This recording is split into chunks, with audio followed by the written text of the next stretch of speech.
देते हैं कि सबसे पहली चीज तो ये है इसके अंदर कि जो आज का सेक्शन है वो शुरू हो रहा है यहाँ से कि कौन सी डिडक्शन हमें अलाउड है from the revenue, from the sale, और कौन सी हमें अलाउ नहीं है। सबसे पहला हिस्सा जो है वो इस चीज का है कि कौन सी जो है डिडक्शन हमें अलाउड है। तो कहता है the deduction in computing income chargeable under head income from business, section 20। कौन सी डिडक्शन हमें अलाउड है अंडर द सेक्शन 20? असल में in computing income from business a deduction shall be allowed for any expenditure incurred wholly and exclusively for business। Deduction allow होगी सिर्फ इस सूरत में कि अगर आपने जो खर्चा किया है वो सॉल्वली फॉर द बिजनेस था और उसके अंदर कोई मैलाफाइड एक्टिविटी नहीं थी और वो बिजनेस पर्पस के लिए किया गया था। इसके अंदर हमें ये एग्जाम्पल हेल्प देती है जो दी गई है लॉ को समझने में कि mister Amjad has obtain loan from bank for the purpose of purchasing new car. Mister Amjad ने एक लोन लिया किसके लिए? शाबाश, कार के लिए, पर्सनल यूज के लिए। तो ये पर्सनल लोन था, but however he used the loan for the purpose of purchasing some furniture for his shop. He cannot claim deduction because loan is exclusively obtained for the purpose of acquiring business asset।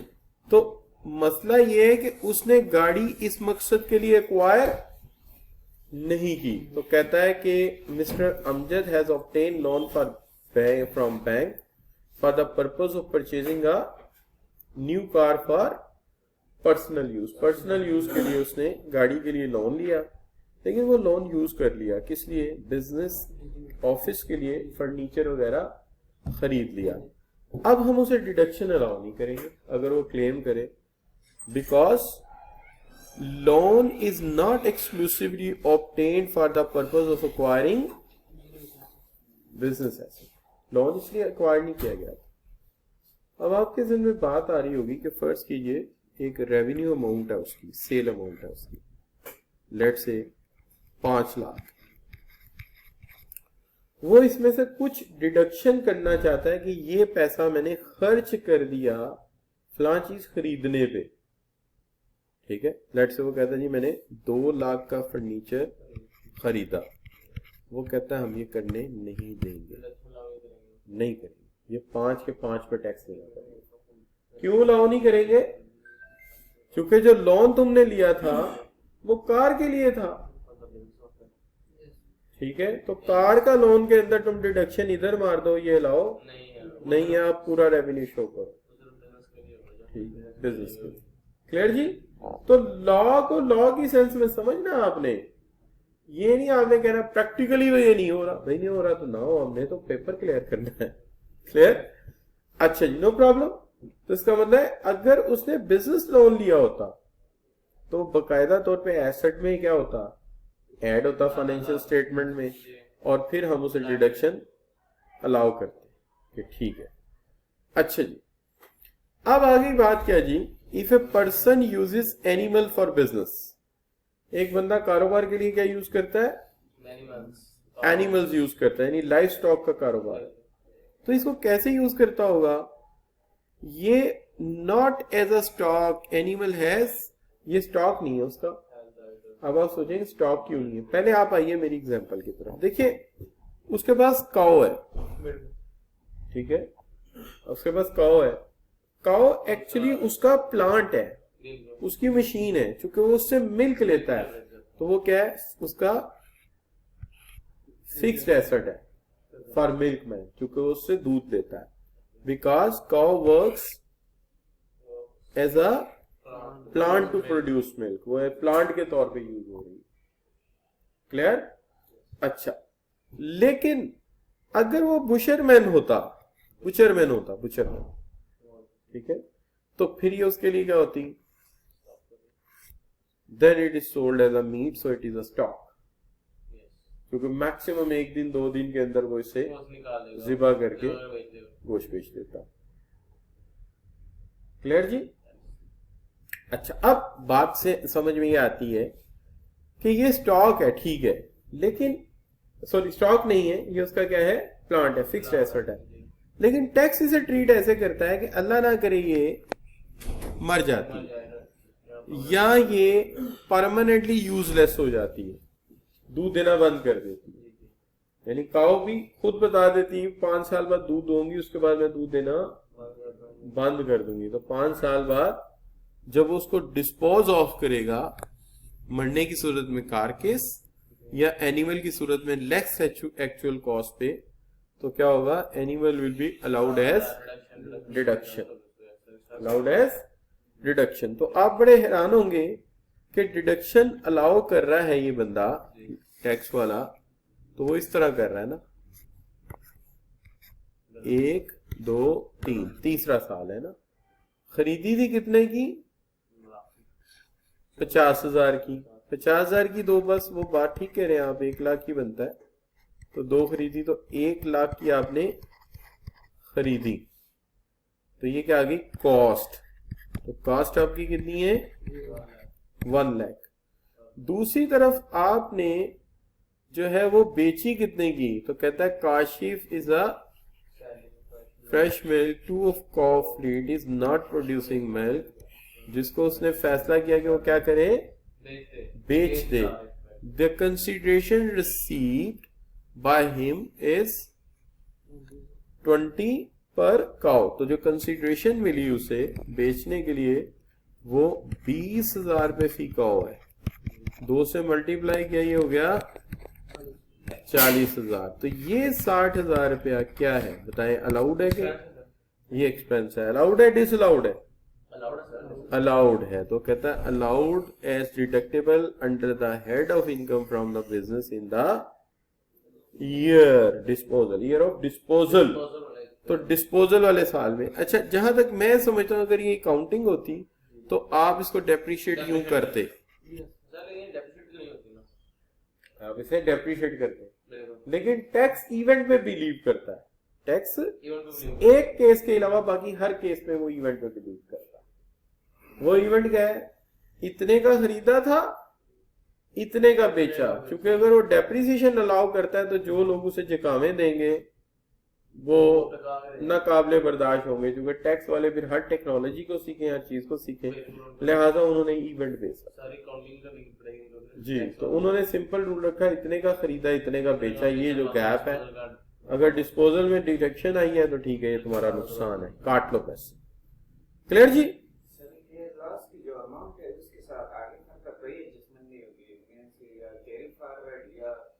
Carry forward, carry forward ji ji, loss carry forward,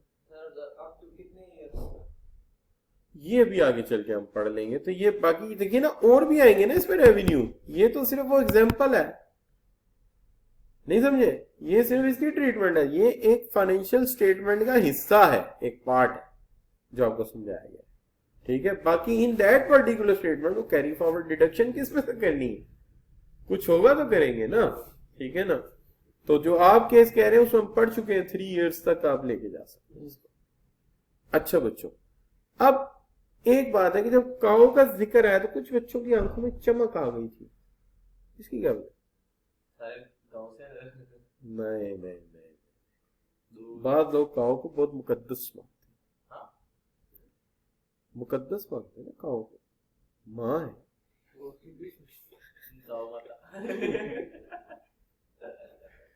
अच्छा जी, चले anyway, मैं समझ गया, मैंने कहा देखो बच्चे कितने इंटेलिजेंट है माशाल्लाह हमारे, कितनी देर बाद उन्होंने मजाक भी समझ आना। अच्छा, अब ये वो केस जिसमें डेप्रिसिएशन अलाउड है, मैंने कहा था ना एक केस ऐसा है, क्या, where depreciable or intangible asset purchase with useful life of more than 1 year, the person must depreciate or amortise it. अब देखिए, मैंने बनवाया सॉफ्टवेयर, क्या सॉफ्टवेयर आगे बिकेगा जो इसका कोई इवेंट बन जाए? इसका तो कोई इवेंट ही नहीं बनेगा। मैं किसी को जाकर मेरा सॉफ्टवेयर यार आप बग्स बड़े आ रहे हैं प्लीज खरीद लो, तो खरीदेगा वो? या तो उसकी वैल्यू हीरो होगी या जीरो होगी। तो कहता है इसमें तुम्हें क्या है, डेप्रिसिएशन, जो आगे चीज सेल नहीं हो सकती। जिसका इवेंट बनता है वो नहीं, जिसका इवेंट नहीं बनता उसको कर सकते हैं।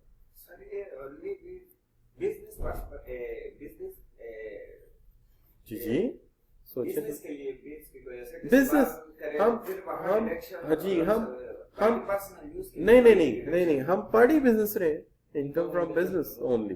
ठीक है, अच्छा बच्चों अब आगे क्या जी, ये बातें क्लियर दोनों हो गई। बिल्कुल लास्ट इसकी बात कर रहे हैं क्या जी, deduction will be allowed for any expense incurred by an amalgamation या अमलगमेटेड कंपनी ऑन। अमलगमेशन का मतलब ये होता है दो कंपनियां इकट्ठी हो जाए तो हम कहते हैं अमलगमेशन हो जाना। जैसे ये ए कंपनी है, ये बी कंपनी है, दोनों आपस में मर्ज होके क्या बन गई, एक बड़ी सी कंपनी बन गई। तो ये बन गई क्या, अमलगमेशन बन गई। अब ये जो अमलगमेशन है इसके अंदर आपको कुछ एक्सपेंस अलाउड है माइनस करने। कौन से एक्सपेंस अलाउड है?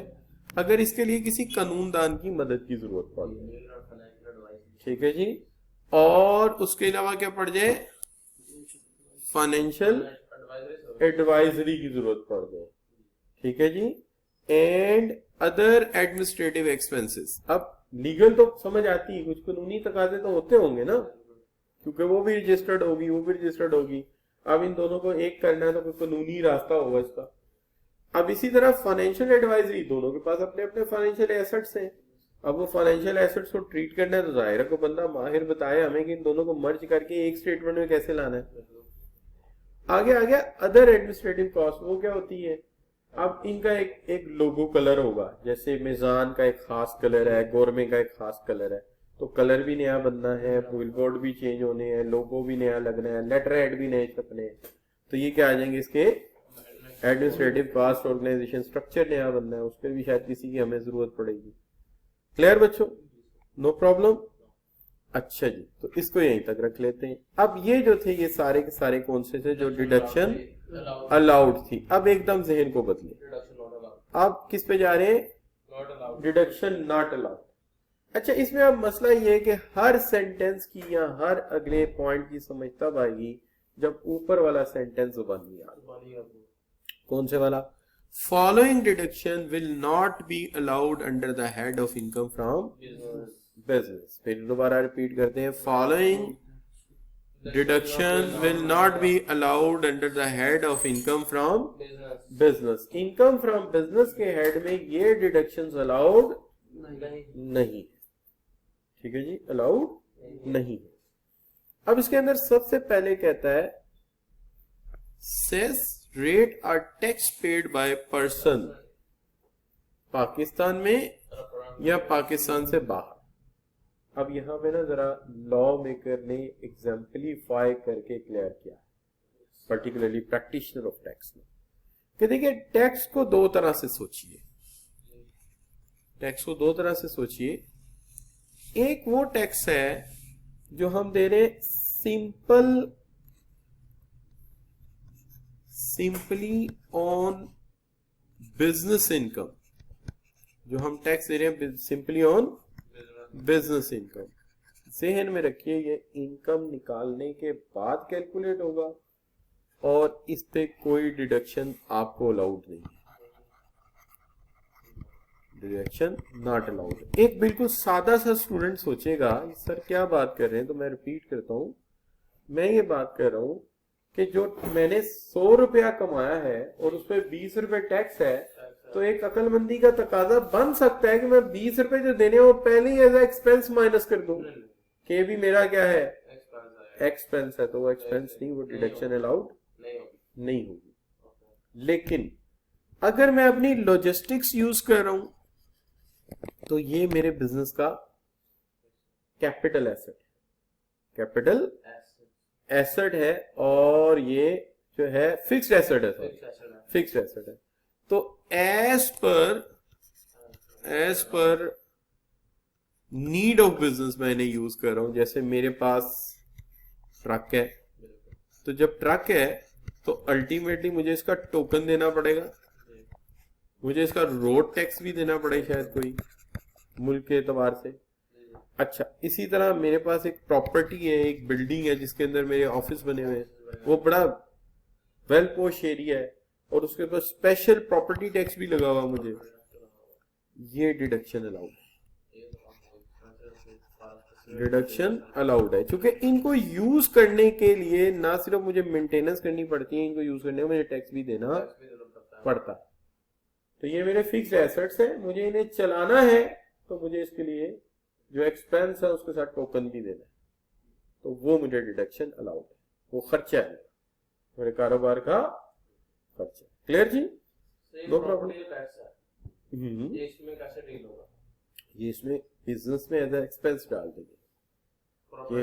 ये हमारा टैक्स है, ऑफिस का जो हमारा बिल्डिंग है हमारा अपना है और वो DHA फला फेज में है और उसकी कमर्शियल टैक्सेशन भी देनी है, उसका प्रॉपर्टी टैक्स भी देना है और उसका एक्साइज टैक्स भी देना है। वो सारे टैक्स तो हमने देने हैं, वो हमारा खर्चा है, बिजनेस का खर्चा है, तो वो डिडक्शन में अलाउड हो जाएगा आपको। अच्छा, अब इसके लिए इसने कहा it means that Pakistani income tax and foreign income tax is not allowed as. इसका मतलब है जो टैक्स कहीं बाहर आपने कोई यूनिट काम कर रहा है आपका या यहाँ कर रहा है वो डिडक्शन अलाउ नहीं। लेकिन if tax payer can not charge recover sales tax federal excise duty from the customer it will allowed as deduction. कैसे जी? कि आप इसको यूं कर लीजिए कि ये एग्जांपल ले लीजिए, following is the detail of the tax paid by the light limited for the purpose of. तो उसने क्या क्या दिए टैक्स? एक टैक्स दिया उसने कौन सा? इनकम टैक्स, ठीक है जी, इन पाकिस्तान। और एक उसने दिया क्या? Property tax. एक उसने दिया इनकम टैक्स इन फॉरेन और एक उसने दिया annual token tax on fleet of car. तो कहते हैं कौन सा इसमें से डिडक्शन अलाउड है? तो वो कहता है कौन सी डिडक्शन अलाउड है? शाबाश, ठीक है, ये उसे अलाउड है। दो ही चीजें कौन कौन सी बताई उसने? शाबाश, property tax and token tax, ये माइनस कर सकता है। क्लियर जी? इसको इसकी इजाजत, बेशक उसने वो वहां काउंट नहीं किया और वो कहता है tax payer can not charge recover sales tax federal tax from his customer. वो अपने कस्टमर से इसको रिकवर नहीं करेगा बल्कि उसे ये डिडक्शन अलाउड जी जी उधर से। क्लियर जी? अच्छा, अब आगे बात क्या जी? ये इसका है सी पार्ट। तो आप कहेंगे सी पार्ट को आपने टुकड़ों में तोड़ दिया। हाँ, सी पार्ट को जरा टुकड़ों में तोड़ दिया। उसकी वजह ये थी कि ये जो सी पार्ट है थोड़ा सा लंबा था, तो फिर हमने कहा अच्छा चलो यार ऐसा करते हैं, इसको पार्ट्स में ही ब्रेक कर लेते हैं।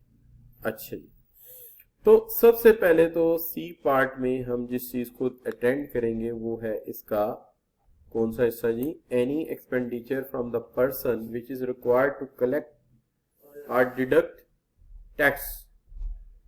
However, deduction will be allowed if person has deducted and paid tax as required by the law. क्या कहना चाह रहे हैं? कहना ये चाह रहे हैं कि एक बंदा जिसने टैक्स डिडक्ट करना चाहिए था जिसको, ठीक है जी, उसने टैक्स डिडक्ट किया। कैसे? कि सेल हुई, मैं रफ अमाउंट लिख रहा हूं, छोटी छोटी लिख देता हूं, 80, फर्ज कीजिए Suzuki company, Suzuki company sale है उनकी 80 मिलियन जी, जो भी कह लें। कॉस्ट है ऑफ सेल आई इनको, कॉस्ट ऑफ सेल आप जानते हैं जो जो से एक्सपेंस होते हैं, तो ये 20, ठीक है। अच्छा, मजीद भी कुछ एक्सपेंसेस हैं, लेस एक्सपेंसेस, कुछ एक्सपेंसेस और भी हैं, लेकिन ये एक्सपेंसेस माइनस करने से पहले इनसे एक सवाल पूछा जाएगा कि ये एक्सपेंसेस करते वक्त आपने टैक्स माइनस करके हुकूमत के खजाने में जमा कराए थे? ये टैक्स आपने माइनस करके हुकूमत के खजाने में जमा कराए थे? तो कहता है यस। मिसाल के तौर पे सैलरी, जब तुमने सैलरी दी सबको टैक्स काटा था जी? काटा था, ठीक है, माइनस कर लो। और अगर तुम कहते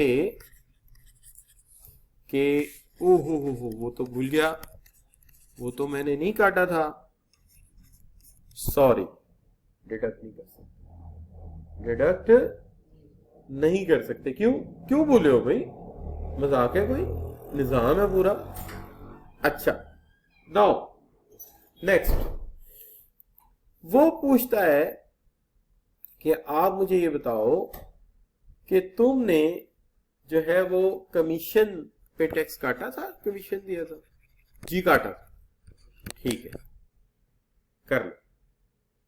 अच्छा, rent rent rent rent factory owner rent rent देते हो, उसका टैक्स काटा तुमने जो बनता था? खुद ही काट लिया कि उसने खुद काटा? अच्छा, उसे फिर नहीं काट दिया, चलो फिर माइनस कर लो। और अगर कोई फॉरेन टेक्निकल एक्सपर्ट बुलाया था, उसकी फी दे रहे थे, और उसमें टैक्स करना, उसमें जो टैक्स काटना था कितना, 15% आई थी, डायरेक्ट काटना था, काटा है नहीं काटा, चलो छुट्टी। अब जिसने तो ये काटे उसको टैक्स देना है 40 मिलियन पे, और जिसने नहीं काटे उसे देना है 60 मिलियन। उसे डिडक्शन अलाउ नहीं। इस और डिडक्शन की शर्त है कि वो खर्चा माइनस करने देंगे जिसपे तुमने टैक्स काटा था और जमा कराया था। जिसमें नहीं काटा वो एक्सपेंस हम मानते ही नहीं, वो कागज में नहीं लिखा जाए। उसकी भी जब तुम्हारी टर्नओवर बढ़ेगी, सेल बढ़ेगी ना, सेल बढ़ जाएगी, रेवेन्यू बढ़ जाएगा, कॉस्ट कम हो जाएगी, खुद ही टैक्स लगेगा ज्यादा।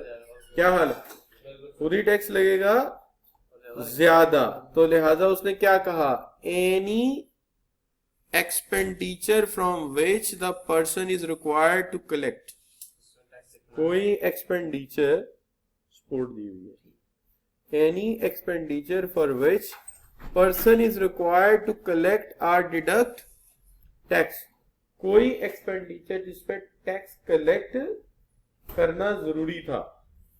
However, deduction will be allowed if person has deducted, तो डिडक्शन अलाउड है अगर उसने टैक्स डिडक्ट कर लिया है, and paid the tax as required by the law, और टैक्स उसने ऐसे ही जमा कराया जैसे कि लॉ की जरूरत थी, नीड थी।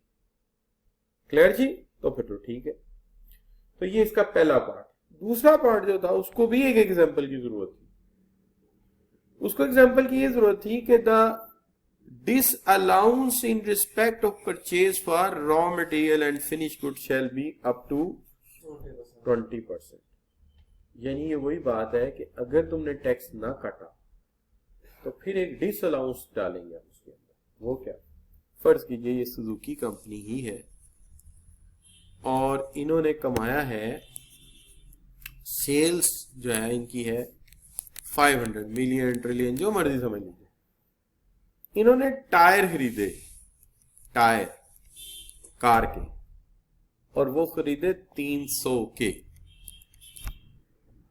अगर तो इन्होंने प्रॉपर उसके ऊपर टैक्स काटा, ठीक है, तो ये होता 500 माइनस 300, तो इन्हें 200 पे टैक्स देना होता, ठीक है। लेकिन इन्होंने जब नहीं काटा तो अब इस पे कितना लगेगा, डिसअलाउंस। अलाउंस होता है जो ऐड कर दिया जाता है और आपकी इनकम रिड्यूस कर दी जाती है, और डिसअलाउंस होता है जिसमें आपकी इनकम बढ़ा दी जाती है, एक्सपेंस में से माइनस किया जाता है बजाय रेवेन्यू के।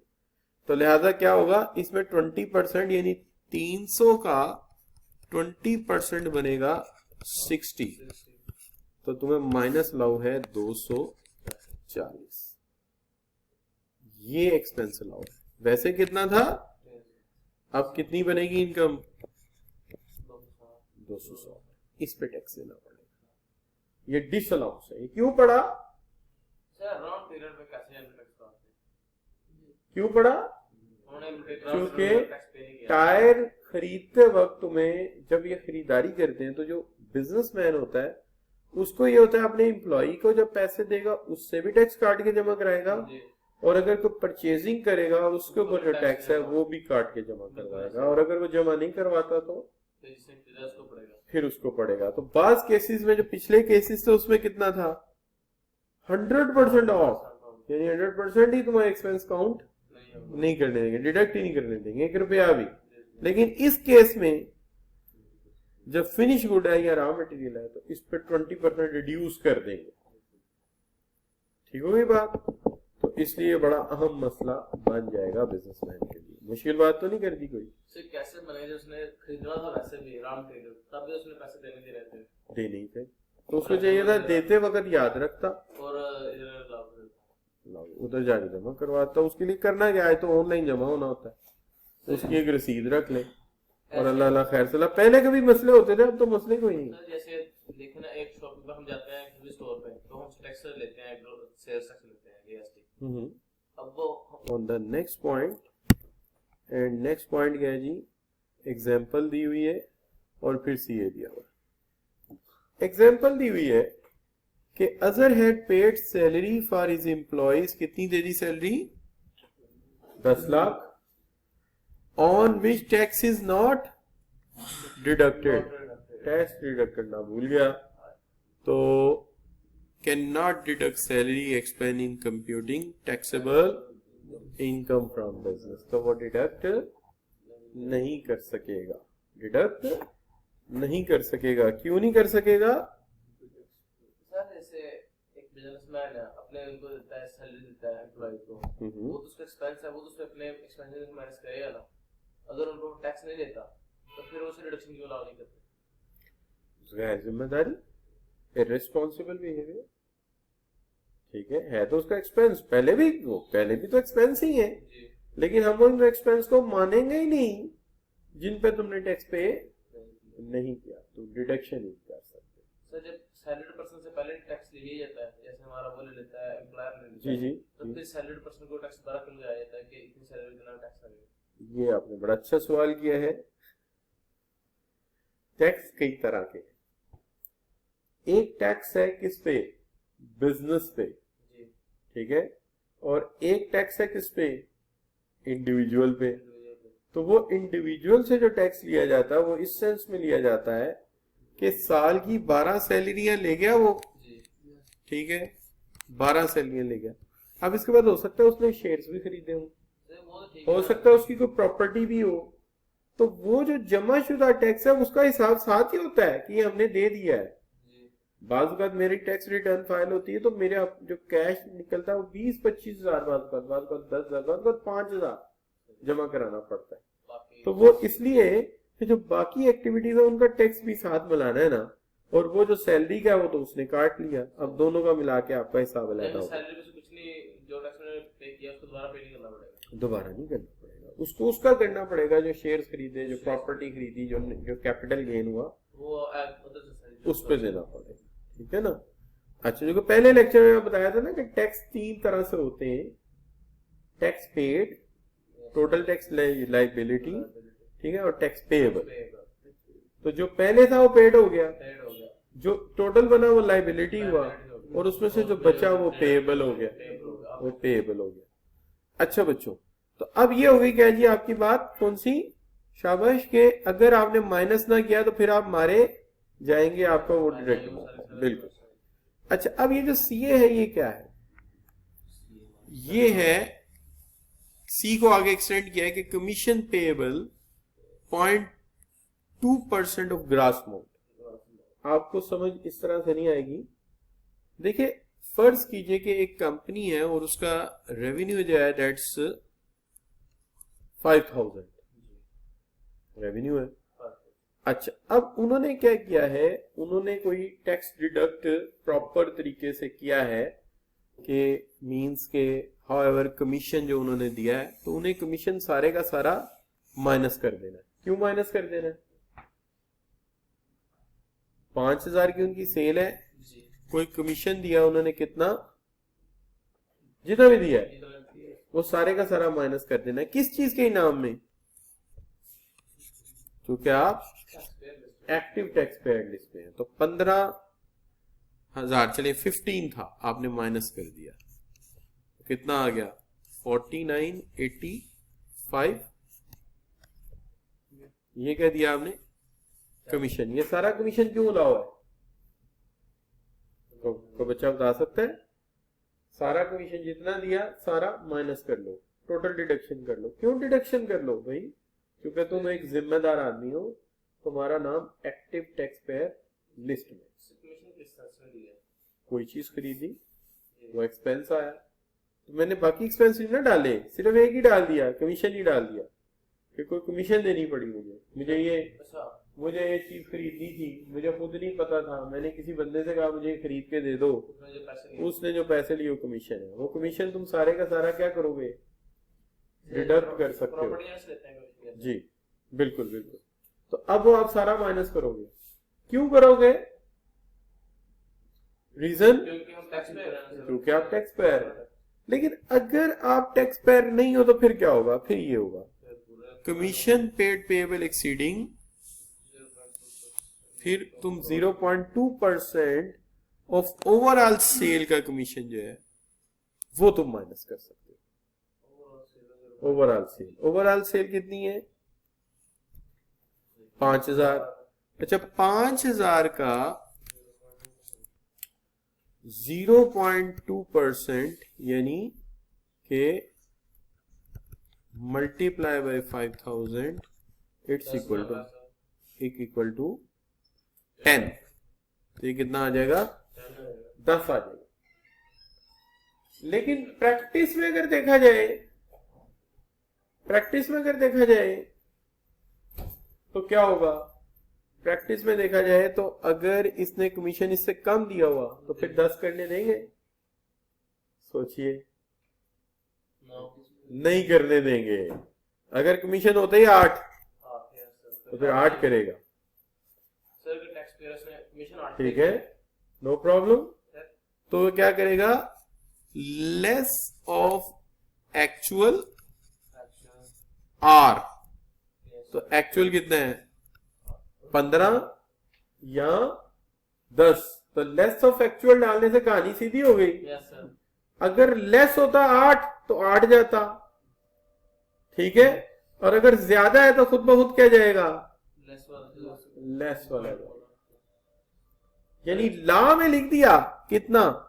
Exceeding 0.2 of the gross amount of the supply sale for the product listed in the schedule 3। ठीक है, ये schedule 3 किसी और नेट से देख भी लेंगे क्या है। ठीक है, तो अगर लॉजिक देखिए कितनी प्यारी बनाई है कि 0.2% ऑफ द ओवरऑल सेल, तो वो 10 बनता है। तो लेसर लग गया तो जाहिर है अगर इससे कम हुआ तो एक्चुअल चला जाएगा, और अगर ज्यादा हुआ तो ये जाएगा। तो अब हम 10 माइनस करेंगे, तो 10 माइनस करने पे देखो जरा क्या बनता है? 490। ठीक है, 490 990। पहले कितना बना था? नुकसान तो हुआ ना। अगर ये मिलियन में डाटा है तो 5 मिलियन इनकम आपकी बढ़ गई। सर देखें, अगर वो है जैसे आज के लिए इतना काफी। कल का दिन और मैक्सिमम हम थ्योरी को देंगे और कोशिश करेंगे कि कल लेक्चर खत्म होने पे न्यूमेरिकल तक पहुंच जाए। ठीक है। अच्छा, 2 चीजें कल गड़बड़ हुई, वो ये हुई